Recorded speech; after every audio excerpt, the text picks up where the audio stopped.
Hello students, कैसे हैं आप सब लोग। आज अपनी मैथ्स की ऑनलाइन क्लास है और जो अपन ने चैप्टर स्टार्ट किया था इंटीजर्स, उसको अपन आगे पढ़ेंगे। इंटीजर्स की एक्सरसाइज 1.1 और 1.2 अपन ने पढ़ ली थी।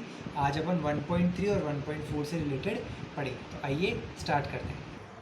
चलिए तो स्टूडेंट्स, मैं पहले अगर बात करूं, एक्सरसाइज 1.1 अपन सॉल्व कर चुके हैं, एक्सरसाइज 1.2 सॉल्व कर चुके हैं। अब अपन 1.3 और 1.4 से रिलेटेड चीज़ें सीखेंगे। ठीक है, अपन ने addition and subtraction of integers देख लिया था।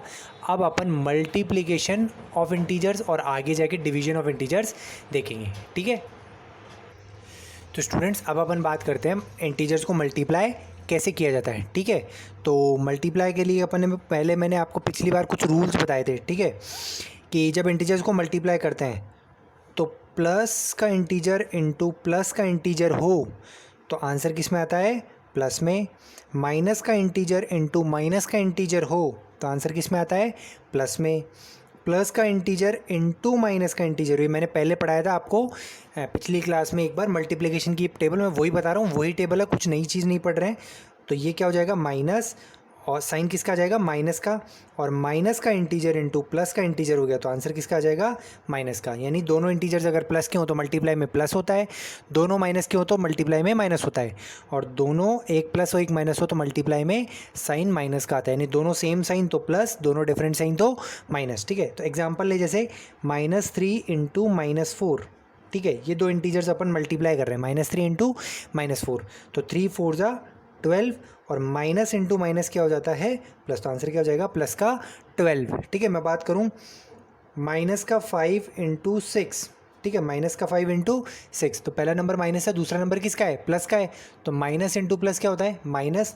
तो 5 6 30 और आगे क्या आ जाएगा, माइनस। ठीक है, तो यानी दो नंबर्स अगर मल्टीप्लाई हो रहे हो तो दोनों साइन अगर किसके हो, माइनस के या दोनों प्लस के, तो आंसर प्लस में आएगा। और एक नेगेटिव हो गया, ठीक है, तो आंसर किस में आएगा, माइनस में आएगा। अब मान लीजिए एक से ज़्यादा नंबर्स हो तो जैसे -3 इंटू 4 इंटू माइनस का 5। ठीक है, तीन नंबर्स हो तो उसको कैसे करेंगे, तो पहले दो नंबर को एक ही रूल से करेंगे, फिर उसका आंसर आ जाएगा तो उसको तीसरे आंसर से करेंगे। -3 इंटू 4, तो 3 4 जा 12, ये माइनस का नंबर है और ये प्लस का नंबर है, तो माइनस प्लस माइनस। ठीक है, अपन ने अभी प्रॉपर्टी पढ़ी, इंटू -5 एज इट इज़ लिख देंगे। अब -12 इंटू -5, तो 12 5 जा 60, और माइनस माइनस क्या हो जाएगा, प्लस हो जाएगा। ठीक है, तो ये जो रूल अपन ने पहले पढ़ा था वही इसी तरीके से अपन करेंगे। अब बात करें अपन इंटीजर्स को मल्टीप्लाई ऐसे करते हैं, अब डिवाइड कैसे करते हैं वो बताता हूँ। चलिए अब अपन बात करें डिवीजन ऑफ इंटीजर्स। ठीक है, तो जैसे मल्टीप्लाई में साइन आते हैं वैसे ही डिवाइड में आते हैं, कि अगर मान लो ऊपर जैसे क्वेश्चन है -3 अपॉन -4, सॉरी एक बार क्वेश्चन चेंज करते हैं, -12 अपॉन -3। ठीक है, -12 अपॉन -3, तो 12 और 3 आपस में क्या हो रहे हैं, डिवाइड हो रहे हैं। या फिर इस क्वेश्चन को ऐसे लिख सकते हैं, माइनस का 12 डिवाइड बाय माइनस का 3, दोनों एक ही बात है, या तो ऊपर नीचे रखो या ये ऐसे रखो। तो जब दो इंटीजर्स डिवाइड हो रहे हो तो अगर दोनों सेम साइन है, जैसे माइनस माइनस है, तो ये माइनस माइनस क्या हो जाएगा, प्लस हो जाएगा। तो 3 4 जा 12 और आंसर क्या आ जाएगा, प्लस का 4, क्योंकि माइनस माइनस क्या हो जाता है, प्लस। ठीक है, तो जैसे मल्टीप्लाई में माइनस माइनस प्लस होता है वैसे डिवाइड में भी माइनस माइनस प्लस होता है। अगर मैं बात करूँ माइनस का 15 अपॉन 5, ठीक है, माइनस का 15 अपॉन 5, तो 5 3 जा 15 और माइनस एज इट इज़ रह जाएगा, तो आंसर क्या हो जाएगा, -3। तो अगर डिवाइड में दो माइनस हो तो आपस में कैंसिल आउट होकर प्लस में कन्वर्ट हो जाते हैं। ठीक है, और अगर एक माइनस हो तो फिर वो आंसर में रह जाता है। ठीक है, और अगर मैं बात करूँ माइनस का 6 अपॉन माइनस का प्लस का 6 अपॉन प्लस का 2, ठीक है, दोनों नंबर प्लस हैं, तो 2 1 जा 2 2 3 जा 6, दोनों प्लस है तो आंसर हमारा प्लस में ही रहेगा। तो मल्टीप्लाई में अगर दो माइनस साइन हो तो मल्टीप्लाई होने के बाद वो प्लस में हो जाता है, और अगर डिवाइड में दो माइनस साइन हो तो वो भी कैंसिल आउट होकर क्या हो जाता है, प्लस। ठीक है, एक क्वेश्चन और लेते हैं, 12 अपॉन -2। ठीक है, 12 अपॉन -2 अगर ऐसा डिवाइड हो तो इसमें क्या हो जाएगा, 2 1 जा 2 2 6 जा 12। अब क्योंकि एक ही माइनस है तो क्या हो जाएगा, आगे आ जाएगा। तो ध्यान रखिए, अगर क्वेश्चन में एक ही माइनस है तो वो आंसर में आ जाएगा मल्टीप्लाई और डिवाइड में, और -2 हैं तो आपस में कैंसिल आउट होकर क्या बन जाएंगे, प्लस हो जाएंगे, क्योंकि माइनस इंटू माइनस प्लस होता है, या माइनस डिवाइड बाय माइनस भी क्या हो जाता है, प्लस हो जाता है। ठीक है, और एडिशन सब्ट्रैक्शन में आपको ये माइनस माइनस दिमाग लगाना नहीं, क्योंकि मैंने वहाँ पे आपको प्रॉफिट एंड लॉस के कंसेप्ट में सिखा रखा है कि माइनस का मतलब होता है लेना और प्लस का मतलब होता है देना, तो वहाँ तो उस कंसेप्ट से सोचेंगे, और यहाँ यहाँ पे हमारा ये रूल याद रखेंगे, ठीक है। चलिए अब अपन बात करते हैं मल्टीप्लिकेशन की प्रॉपर्टीज़ की, ठीक है। जैसे एडिशन में अपन ने प्रॉपर्टीज़ पढ़ी थी, वैसे मल्टीप्लाई में प्रॉपर्टीज़ होती है। पहली प्रॉपर्टी है कम्यूटेटिव प्रॉपर्टी। पहली प्रॉपर्टी क्या हो गई? Commutative property. कम्यूटेटिव क्या कहती है? ए इंटू बी हमेशा इक्वल होता है बी इंटू ए के इक्वल। जैसे एग्जांपल 3 इंटू 4 करो या 4 इंटू 3 करो तो दोनों आंसर क्या आएंगे? सेम। 3 4 ज़ा 12 और 4 3 ज़ा 12, ठीक है।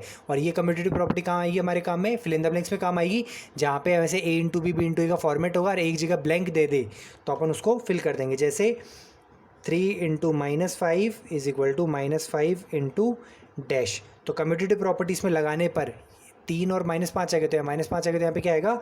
3 आएगा, ठीक है। सेकेंड हमारी प्रॉपर्टी होती है एसोसिएटिव प्रॉपर्टी।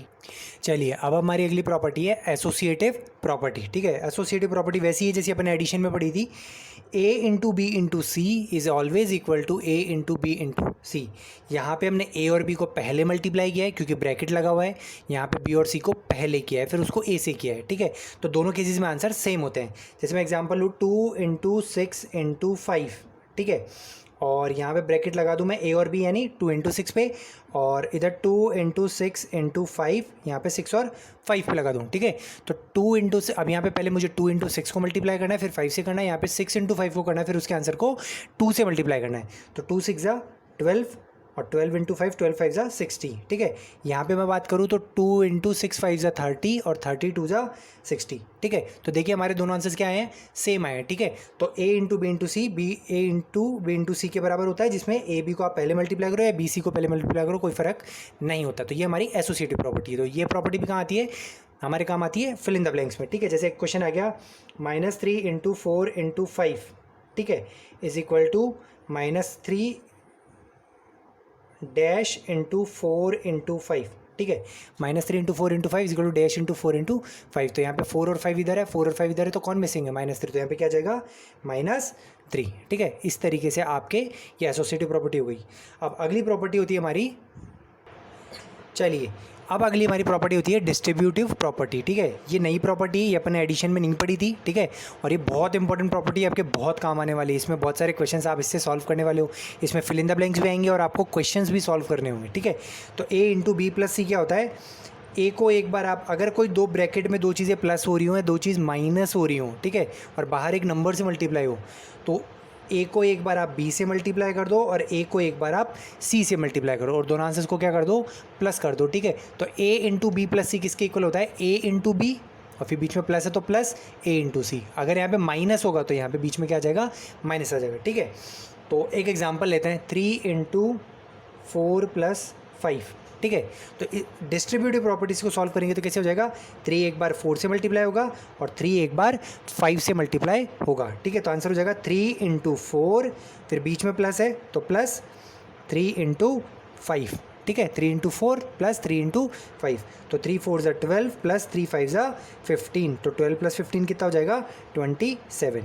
तो इसको कहते हैं डिस्ट्रीब्यूटिव प्रॉपर्टी से क्वेश्चन को सॉल्व करना, ठीक है। एक क्वेश्चन और ले लेते हैं चाहिए, -4 इंटू -5 प्लस 6, ठीक है। -4 इंटू -5 प्लस 6, ठीक है। तो यहाँ पे -4 एक बार इससे मल्टीप्लाई होगा और एक बार इससे हो जाएगा, ठीक है। इस फॉर्मेट में हमारा क्वेश्चन है, इस फॉर्मेट में हमारा आंसर होगा, ठीक है। तो आंसर क्या हो जाएगा? -4 इंटू -5 प्लस -4 इंटू 6, ठीक है। -4 इंटू 6 यहाँ पे ब्रैकेट इसलिए लगाए क्योंकि दो साइन एक साथ आ रहे हैं। तो -4 इंटू -5, तो 4 5 ज़ा 20, और माइनस इंटू माइनस अभी रूल बताया था, माइनस इंटू माइनस क्या होता है? प्लस। तो आंसर किसका आएगा? प्लस का 20। अब -4 इंटू 6, तो -4 6 ज़ा 24। अब क्योंकि ये क्या है? माइनस का है, तो माइनस इंटू प्लस माइनस होता है, तो आगे क्या आ जाएगा? माइनस। तो 20 माइनस 24। अब देखो 20 प्लस का है और 24 माइनस का है, यानी 20 तो मुझे लेना है, प्रॉफिट है मुझे, और 24 का मुझे लाभ है। ये प्लस माइनस चीज़ें करेंगे तो वही अपन पिछले रूल्स पे चले जाएंगे। तो 20 का प्रॉफिट और 24 का नुकसान, 20 का फ़ायदा और 24 का नुकसान। तो ज़्यादा मुझे क्या हो रहा है? नुकसान हो रहा है। तो 24 में से 20 माइनस कर देंगे तो क्या हो जाएगा? 4, और 4 मुझे क्या बचेगा? नुकसान का बचेगा, क्योंकि नुकसान मुझे ज़्यादा हो रहा है। तो इस तरीके से अपन डिस्ट्रीब्यूटिव प्रॉपर्टी से चीज़ें सॉल्व कर सकते हैं। अब देखो इन प्रॉपर्टीज़ के एग्जांपल्स भी आएंगे, कैसे आएंगे, -5 × 6 = 6 × डैश, तो इसमें कौन सी लगेगी हमारी कम्यूटेटिव प्रॉपर्टी लग गई। तो क्योंकि नंबर्स आगे पीछे हो रहे हैं तो यहाँ पे 6 अगर आ गया, यहाँ पे 6 है तो यहाँ पे -5 है, तो यहाँ पे भी क्या होना चाहिए -5, ठीक है। 4 × डैश × 2 = डैश × 3 × 2, ठीक है। तो यहाँ पे लग गया a × b × c = a × b × c, ठीक है। हमारी लग गई यहाँ पे कम्यूटेटिव प्रॉपर्टी। तो a क्या हो गया 4 हो गया, b पे ब्लैंक है, c पे क्या हो गया 2, तो यहाँ पे a पे भी वापस क्या आ जाएगा 4, और b पे यहाँ पे 3 है तो यहाँ पे भी b पे क्या आ जाएगा 3, ठीक है। अब अगर अपन को दे दें ये डिस्ट्रीब्यूटिव प्रॉपर्टी का फिल इन द ब्लैंक हो गया 4 × 8 + 6, तो 4 एक बार किससे होगा 8 से, और एक बार किससे होगा 6 से, तो 4 × डैश + 4 × 6, तो 6 से तो हो गया, तो यहाँ पे किससे होगा 8 से, ठीक है। तो इस तरीके से आपके क्वेश्चंस आएंगे। अब अपन बात करते हैं ज़ीरो की, ठीक है। तो मल्टीप्लाई और डिवाइड में ज़ीरो क्या रोल प्ले करता है, ठीक है। तो सबसे पहले बात करें अपन मल्टीप्लाई की, कि अगर मल्टीप्लाई में ज़ीरो आ जाए तो क्या हो जाए।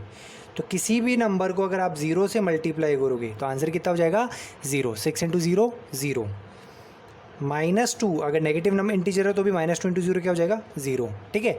समझ में आ गया। तो मल्टीप्लाई में अगर 0 से किसी भी चीज़ को मल्टीप्लाई करो तो आंसर क्या हो जाता है 0। ध्यान रखिएगा ऐड का मैं पहले बता दूं, ऐड में अपन ने पढ़ा था कि जैसे 6 को 0 से प्लस करेंगे तो वहाँ आंसर 0 नहीं होगा, ध्यान रखना, वहाँ पे आंसर क्या हो जाएगा 6। तो मल्टीप्लाई में 0 में किसी का भी मल्टीप्लाई करो तो आंसर 0 हो जाता है, और एडिशन में अगर आप किसी चीज़ में 0 ऐड करो तो आंसर वो का वही नंबर हो जाता है, वहाँ पर 0 नहीं होता। बच्चे अक्सर कन्फ्यूज़ करते हैं, 6 + 0 को क्या लिख देते हैं 0, लेकिन 6 + 0 कितना हो जाएगा 6, लेकिन 6 × 0 क्या होगा 0। तो 0 में किसी भी का मल्टीप्लाई करो तो आंसर क्या हो जाएगा 0, लेकिन 0 में किसी भी चीज़ को ऐड करोगे तो आंसर वो नंबर रह जाएगा 0, उसके आंसर को 0 नहीं कर पाएगा, ठीक है। अब बात करें अपन डिवीजन की, ठीक है। डिवीजन में जैसे मैं बात करूँ 6 / 0, ठीक है, 6/0 या इसको बोलते हैं 6 / 0, तो इसका आंसर होता है अनडिफाइंड। अनडिफाइंड मतलब आप किसी भी नंबर को 0 से डिवाइड नहीं कर सकते, और उसका आंसर अगर डिवाइड करोगे तो उसका आंसर क्या आता है अनडिफाइंड आता है, यानी इसका आंसर बताया नहीं जा सकता, ठीक है। इंपॉर्टेंट ध्यान रखिएगा, क्योंकि कभी भी अगर कोई फ्रैक्शन नंबर हो तो डिनोमिनेटर में कभी 0 नहीं हो सकता, ठीक है। अब अगर हम बात करें 0/6, तो यहाँ पे 0 में 6 का डिवाइड हो रहा है तो इसका आंसर क्या हो जाएगा 0, ठीक है। तो कभी भी नंबर में 0 का डिवाइड दोगे तो आंसर क्या होगा अनडिफाइंड, और 0 में कभी किसी नंबर का डिवाइड दोगे तो आंसर क्या हो जाएगा 0, ठीक है। ये दो डिफरेंट चीज़ें ध्यान रखना, डिनोमिनेटर में कभी भी 0 नहीं आ सकता, ठीक है। अब अपन एक बार छोटे सा बात कर लेते हैं 1 की, ठीक है। 1 डिवीजन में देखो कैसे होता है, अगर मैं लिखूँ 4 / 1 तो इसका आंसर होता है 4/1, दैट इज़ 4। लेकिन अगर मैं बोलूँ 1 / 4 तो इसका आंसर होगा 1/4, जो कि 4 के बराबर नहीं होता। तो अगर किसी नंबर में आप 1 का डिवाइड करो तो वही नंबर आ जाता है, लेकिन 1 में किसी नंबर का डिवाइड करो तो आंसर फ्रैक्शन में आता है, वो नंबर नीचे आता है। तो ये दो डिफरेंट चीज़ें आप याद रखेंगे। तो स्टूडेंट्स मैंने यहाँ तक आपको पूरा सिखा दिया है, अपना पूरा चैप्टर में 3rd एक्सरसाइज 1.3 और 1.4 से रिलेटेड सब कुछ पढ़ा दिया है। अब आप 1.3 और 1.4 आराम से सॉल्व कर सकते हो। मैं 1.3 और 1.4 के कुछ क्वेश्चंस आपके सामने ले रहा हूँ और उसी तरीके से बाकी क्वेश्चंस भी सॉल्व करेंगे। चलिए तो स्टूडेंट्स मैं आपका अब एक्सरसाइज 1.3 के कुछ क्वेश्चंस लेने वाला हूँ। पहले मैंने क्वेश्चन 1 का जी पार्ट लिया है, इस तरीके से आप बाकी सारे भी क्वेश्चन 1 के पार्ट्स करेंगे। ये क्वेश्चन है -3 × -6 × -2 × -1, यानी हमें इंटीजर्स को मल्टीप्लाई करना है। हम एक साथ दो इंटीजर्स को मल्टीप्लाई करते जाएंगे और फिर उनका आंसर्स निकालते जाएंगे। पहले मैं करूँ -3 × -6, तो 3 × 6 = 18, और माइनस इंटू माइनस मैंने क्या कहा था, साइन चेंज हो क्या हो जाएगा प्लस, तो 18 प्लस का ही रहेगा, यहाँ पे कोई माइनस नहीं आएगा। अब मैं आगे लिख दूँ इंटू -2 इंटू -1, ठीक है। अब मैं 18 को 2 से करूँ तो 18 2 = 36, और ये प्लस का नंबर और ये माइनस का नंबर, तो प्लस इंटू माइनस क्या हो जाता है, आगे माइनस हो जाता है, ठीक है। अपने अभी रूल पढ़ा था, क्लास के स्टार्टिंग में भी रूल पढ़ा था, ठीक है। अब इंटू -1, ठीक है। अब 36 बन जा 36, और माइनस इंटू माइनस फिर क्या हो जाएगा प्लस, तो आंसर क्या रह जाएगा 36, आगे कुछ माइनस नहीं आएगा, ठीक है। तो इस तरीके से आप बाकी सारे क्वेश्चंस 1 के कर सकते हैं। चलिए अब मैंने लिया क्वेश्चन 2 का फर्स्ट पार्ट, इसमें लिखा वेरीफाई करना है अपन को इस चीज़ को इसके इक्वल, ठीक है। तो वेरीफाई कैसे करते हैं, LHS को अलग सॉल्व करेंगे, RHS को अलग करेंगे और दोनों इक्वल आ जाएंगे। अब मैं पहले LHS को सॉल्व करूँ तो ये क्या हो जाएगा 18 × 7 + -3, ठीक है। तो देखो ये डिस्ट्रीब्यूटिव प्रॉपर्टी का एग्जांपल है। डिस्ट्रीब्यूटिव प्रॉपर्टी हमें वेरीफाई करनी है। 18 को एक बार 7 से कर दिया और 18 को एक बार -3 से कर दिया। अब इसको सॉल्व करते हैं। 18 इंटू, तो सबसे पहले बॉड मास में ब्रैकेट को सॉल्व करते हैं। 7 प्लस -3, अब यहाँ पे प्लस माइनस है तो दोनों साइन आपस में क्या हो रहा है, मल्टीप्लाई। मैंने पहले फर्स्ट क्लास में आपको बताया था कि दो साइन अगर बीच में कुछ भी नहीं तो आपस में क्या हो जाता है, मल्टीप्लाई। तो प्लस इंटू माइनस क्या हो जाएगा, माइनस। 7 - 3, ठीक है। तो 18 इंटू, अब 7 में से 3 माइनस कर दो, कितना जाएगा, 4। तो 18 4 जा 72। 18 4 से क्या हो जाएगा, 72 हो गया, ठीक है। अब ये तो मैंने हो गया LHS। अब मैं करूँगा आपके सॉल्व RHS, ठीक है। तो इस RHS वाला पार्ट क्या हो जाएगा, 18 इंटू 7 प्लस 18 इंटू -3। तो 18 को पहले 7 से करेंगे तो 7 8 56, 7 से 7 126। तो 18 इंटू 7 कितना हो जाएगा, 126 प्लस 18 इंटू 3, तो 18 3 से कितना होता है, 54। लेकिन 3 क्या है, माइनस का, तो प्लस इंटू माइनस क्या हो जाता है, माइनस। तो आंसर क्या आएगा, -54। तो 18 इंटू 7 आ गया 126 और 18 इंटू -3 आ गया माइनस का 54, ठीक है। अब इनको सॉल्व करें तो 126 प्लस माइनस क्या हो जाएगा, -54, ठीक है। तो 126 में 54 माइनस करेंगे तो फिर क्या आ जाएगा, 72। तो ये अपन ने LHS और RHS को इक्वल प्रूव कर दिया। इस तरीके से आप बाकी को पार्ट भी इसके कर सकते हो। चलिए अब अपन बात करते हैं क्वेश्चन नंबर 3 की, ठीक है। क्वेश्चन नंबर 3 में दो पार्ट है। पहला है for any integer A what is -1 into A। -1 into A का आंसर क्या हो जाएगा, तो A 1 जा A हो जाएगा और माइनस का आगे क्या जाएगा, माइनस। तो ये तो क्या आपका पहला पार्ट। दूसरा पार्ट कह रहा है determine the integer whose product with -1 is 22, कि वो इंटीजर बताइए जिसको अगर आप -1 से इंटू करें तो क्या आना चाहिए, 22 आना चाहिए। -1 को किससे इंटू करोगे, 20। इस तरीके के फिल इन द ब्लैंक्स बनाकर आपको क्वेश्चन नंबर 3 के सेकंड के सारे पार्ट करने हैं। मैं ए कर रहा हूँ, आप ऐसे फिल इन द ब्लैंक बनाएंगे और फिर इसको फिल करेंगे। -1 को किससे मल्टीप्लाई करेंगे कि 22 आ जाए। तो -1 को, अब देखो -1 को अगर मैं 22 से करूँ तो 122 से 22 आएगा, लेकिन माइनस के कारण यहाँ माइनस आएगा। लेकिन यहाँ पे माइनस नहीं चाहिए, मुझे क्या चाहिए, प्लस। और प्लस कब होगा, जब दोनों साइन किसके होंगे, माइनस के। तो यहाँ पे मैं क्या लगाऊंगा, -22, यानी -1 को -22 से मल्टीप्लाई करूँ तो आंसर क्या आ जाएगा, प्लस का 22, ठीक है। इसी तरीके से अगर कोई बोले कि 0 आना चाहिए, क्या आना चाहिए, 0, तो -1 को किससे मल्टीप्लाई करेंगे, 0 आ जाए। तो 0 तो तभी आएगा जब -1 को किससे मल्टीप्लाई करेंगे, 0 से। तो ये मैंने A पार्ट कर दिया, आपका C पार्ट कर दिया। इसी तरीके से आप बाकी पार्ट्स कर लेंगे। चलिए अब अपन आते हैं क्वेश्चन नंबर 5 पे। क्वेश्चन नंबर 5 में लिखा है कि आप जो भी आपके मल्टीप्लाई दे रखे हैं उनमें अगर कोई प्रॉपर्टी लग रही है तो प्रॉपर्टी लगा के आप सॉल्व करो, नहीं लग रही है तो बिना डायरेक्ट सॉल्व करो, ठीक है। तो पहला क्वेश्चन है 26 इंटू -48 प्लस -48 इंटू 36, ठीक है। ऐसा क्वेश्चन देखो, एक प्लस हो रहा है तो इसमें भी -48 है, इसमें भी -48 है। तो इसको प्रॉपर्टी में क्या होता है, डिस्ट्रीब्यूटिव प्रॉपर्टी हो जाएगी कि 48 एक बार इससे मल्टीप्लाई हो गया और 48 एक बार इससे हो गया, ठीक है। ऐसा था ना, A into B plus C is equal to A into B plus A into C, ठीक है। तो A कॉमन होता है, तो A कौन है यहाँ पे, -40। तो पहले मैं इस क्वेश्चन को देखो एक बार ठीक करता हूँ। 26 इंटू -48 प्लस 36 को माइनस आगे लिख दूँ, -36, सॉरी मैं इसको एक बार वापस से कर रहा हूँ। कैसे सॉल्व करेंगे, इसको मैं अरेंज करता हूँ तो मैं इसको आगे पीछे लिख सकता हूँ, -48 इंटू 26, कोई फ़र्क नहीं पड़ेगा, ठीक है। क्योंकि अपन 2 को 3 से करो या 3 को 2 से करो, आंसर सेम रहेगा। प्लस -48 इंटू -36, देखो अब ऐसा में लिखने पे ये प्रॉपर्टी आ गया A into B plus A into C. तो A into B plus A into C, तो A कौन हो गया मेरा 48 और B कौन हो गया 26 और C कौन हो गया -36। तो इसका आंसर हो जाएगा -48 एक बार आ जाएगा। क्वेश्चन हमारे इस फॉर्मेट में, तो आंसर हमारा इस फॉर्मेट में आएगा। तो -48 एक बार इंटू बाहर हो जाएगा, B अंदर हो जाएगा B प्लस C। तो B कौन हो गया 26 और C कौन हो गया प्लस -36, ठीक है। तो अब अपन इसको सॉल्व कर देंगे। -48 इंटू 26 प्लस माइनस -36, ठीक है।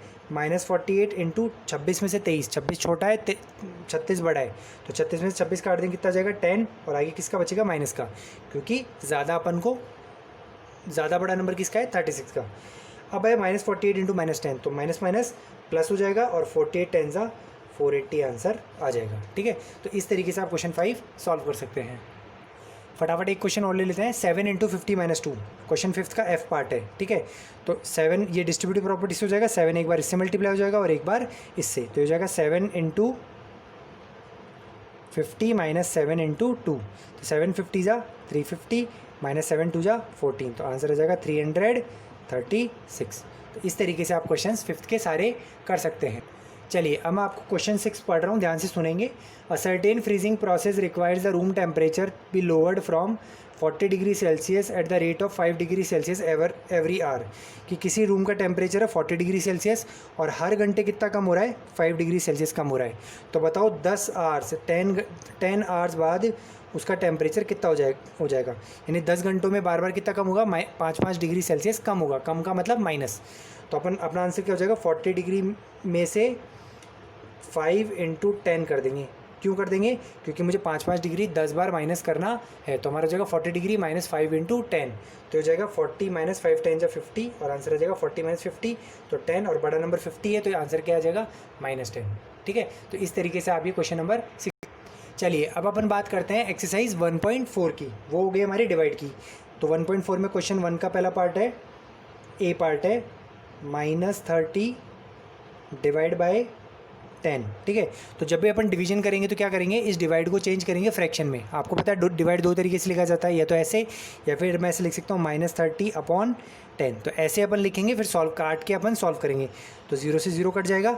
ठीक है, और सिर्फ एक माइनस है तो आंसर क्या बच जाएगा, -3, क्योंकि 1 तो नीचे लिखते नहीं है तो -3 आंसर रह जाएगा। अगर मैं बात करूँ एक और क्वेश्चन की, ठीक है, अगर अपन एक और क्वेश्चन लें तो मैं लेता हूँ क्वेश्चन लेता हूँ H वाला, -36 डिवाइड बाई 12, -36 डिवाइड बाई 12 और फिर बाहर है डिवाइड बाई 3। -36 डिवाइड बाई 12 बाहर है डिवाइड बाई 3। तो एक बार अपन पहले ब्रैकेट को सॉल्व करेंगे फिर बाहर वाला सॉल्व करेंगे।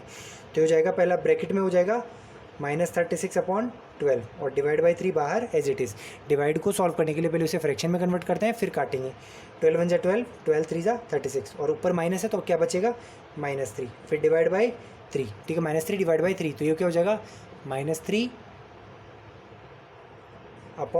ये 3 अपॉन में चला जाएगा तो 3 × 1 = 3, 3 × 1 = 3 तो कट के 1 आ जाएगा। आंसर क्या बचेगा, -1। तो इसी तरीके से आपको एक्सरसाइज 1.4 का क्वेश्चन नंबर 1 सारे कर सकते हो। अब बात करें क्वेश्चन 3 की। क्वेश्चन 3 बहुत अच्छा क्वेश्चन है। इसमें कुछ फिल इन द ब्लैंक्स है, उसमें से मैंने कुछ सेलेक्टेड क्वेश्चंस लिए हैं। इसी तरीके से आप बाकी सारे क्वेश्चंस भी करेंगे। 369 divide by dash is equal to 369। 369 में किसका डिवाइड करेंगे, पूरा का पूरा 369 आ जाए। तो ऐसा तो तभी हो सकता है जब अपन किससे डिवाइड करें, 1 से। ठीक है, क्योंकि किसी भी नंबर को 1 से डिवाइड कर दे तो पूरा का पूरा वही आ जाता है। -206 को किससे डिवाइड करें कि 1 आ जाए। तो 1 तो कब आएगा, जब उसी नंबर को उसी से डिवाइड करते हैं। तो आंसर क्या आ जाता है, 1। तो यहाँ पे भी क्या हो जाएगा, -206। ठीक है, अगला जी वाला पार्ट है 20 divide by dash is equal to -2। 20 को किससे डिवाइड करें कि -2 आ जाए। तो देखो पहले तो बात करें 2 कब आएगा। 20 को किससे डिवाइड करें कि 2 आ जाए। तो 20 को जब 10 से डिवाइड करें तो 10 × 2 = 20 होता है। तो 20 को 10 से डिवाइड करेंगे तो 2 आएगा। लेकिन हमें क्या चाहिए, -2, यानी यहाँ पे माइनस चाहिए और इसमें माइनस नहीं है। तो हमें यहाँ पे क्या लगाना पड़ेगा, माइनस। जब यहाँ वाला साइन यहीं पे आ जाए तब तो आप इस नंबर को प्लस में लिखेंगे, और जब यहाँ पे साइन नहीं है और वहाँ पे साइन आ रहा है तो फिर इसमें आपको क्या लगाना पड़ेगा, माइनस। ठीक है, अब अगला क्वेश्चन है, किस नंबर में अपन 48 का डिवाइड करें कि -1 आ जाए। किस नंबर में 48 का डिवाइड करें। ठीक है, तो देखो किसी नंबर में डिवाइड करने पे 1 तो कब आएगा, तब यहाँ पे 48 होगा। 48 में 48 का डिवाइड करेंगे तो क्या जाएगा, 1। लेकिन माइनस कब आएगा, जब ये नंबर क्या होगा, माइनस का। ठीक है, तो साइन अगर अपन को नेगेटिव चाहिए तो यहाँ पे नेगेटिव लगा दो, अगर पॉजिटिव चाहिए तो नॉर्मली नंबर लगा देंगे। तो स्टूडेंट्स इसी तरीके से अपन डिवाइड के सारे क्वेश्चंस कर सकते हैं। ठीक है, एक्सरसाइज 1.4 में सब कुछ डिवाइड पे चलेगा, एक्सरसाइज 1.3 में सब कुछ मल्टीप्लाई के हिसाब से सोचेंगे। ठीक है, तो आप 1.3 1.4 आपको पूरी करनी है, ये आपका होमवर्क है। ठीक है, तो आज अपना चैप्टर समाप्त हुआ। फिर अपन एक डाउट्स क्लास रखेंगे जिसमें आपसे पूछा जाएगा कि आपके कौन कौन सी एक्सरसाइज में कौन कौन से डाउट्स हैं। तो अभी जब आप सॉल्व कर रहे हो तो आपके डाउट्स को आप मार्क करके रखो। ठीक है, तो जब आपसे पूछा जाए तो आप उसको लिख कर भेज सको, भाई इस एक्सरसाइज में ये क्वेश्चन हमारे डाउट्स हैं। ठीक है, तो आप अच्छे से वीडियो को चाहे 2-3 बार देखो, लेकिन 2-3 बार देख के अच्छे से पूरी एक्सरसाइज पूरी की पूरी सॉल्व करने की कोशिश करो। ठीक है, कोई डाउट आएगा तो हम बताएंगे। ठीक है, और आज के लिए इतना ही था। आज अपनी ये वाली क्लास मैथ्स का इंटीजर चैप्टर समाप्त समाप्त होता है। ठीक है, आगे कुछ पढ़ाने वाला नया टॉपिक है नहीं। ठीक है, और मैंने आज बोर्ड पे पढ़ाया आपको, तो बोर्ड का मेथड आपको कैसा लगा मुझे ज़रूर बताएंगे। पिछली बार पेज से पढ़ाया था, इस बार बोर्ड पे पढ़ाया है, तो दोनों में कौन सा ज़्यादा मेथड है बढ़िया है, तो आप वीडियो में कमेंट करके बताएंगे। और वीडियो को लाइक करो, शेयर करो, सब्सक्राइब करो चैनल को, ताकि आपको टाइम टू टाइम वीडियोस मिले। तो आज के लिए इतना ही था स्टूडेंट्स। आपका होमवर्क मैंने समझा दिया, एक्सरसाइज 1.3 1.4 पूरी करनी है। Thank you, have a nice day.